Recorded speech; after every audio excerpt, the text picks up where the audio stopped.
उत्तरकाशी के नेताला स्थित तपस्यालम आश्रम में स्वामिनी परमानंद अम्मा ने प्रेस वार्ता कर गंगोत्री घाटी में मौजूद 5 पौराणिक प्रयागों की जानकारी साझा की।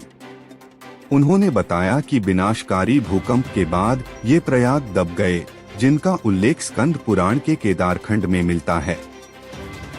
अम्मा का कहना है कि बड़कोट से गंगोत्री तक फैले इन प्रयागों के पुनर्निर्माण और घाटों के विकास की जरूरत है, जिससे श्रद्धालु पौराणिक परंपरा से जुड़ सकें। उन्होंने मांग की कि हर गांव में गंगा संस्कृति केंद्र खोले जाएं, जहां देव डोलियों, पारंपरिक पोशाक और खानपान की झलक श्रद्धालुओं को मिले। उन्होंने नाग देवताओं की डोलियों के संरक्षण की भी बात कही, जिनकी भाषा केवल स्थानीय ग्रामीण ही समझते हैं। अम्मा का मानना है कि इन प्रयागों और परंपराओं को पुनर्जीवित कर उत्तराखंड की संस्कृति और रोजगार को नया जीवन मिल सकता है। इस पवित्र गंगा घाटी में पंच प्रयागों का पुनर्स्थापन के लिए बहुत कार्य का शुरुआत हुआ है। यहाँ के हमारे विद्वान, हमारा साधु समाज सभी इस कार्य में बड़े उत्सुक हैं, क्योंकि ये जो पंच प्रयाग इस घाटी के रहे वो कभी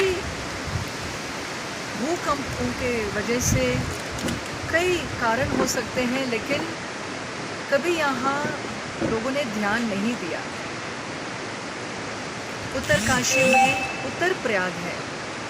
ये उत्तर प्रयाग को आनंद प्रयाग कहते थे, जो बड़ेती से लेकर वरुण नदी और असी नदी, ये जो क्षेत्र काशी विश्वनाथ जी का जो बनता है, जो जहाँ से इतनी बड़ी यात्रा होती है, वारुणी यात्रा, तो वो क्षेत्र एक प्रयाग है, एक संगम है, माँ का संगम है वरुण और असी नदी के बीच। उसी तरह जो सूर्य देव का तपोस्थल है, जो भटवारी एरिया कहा जाता है, वहाँ पे नवाला नदी और पापाहारिणी नदी के बीच का जो क्षेत्र है, जो भास्करेश्वर महादेव जहाँ पे उपस्थित है, वो है भास्कर प्रयाग।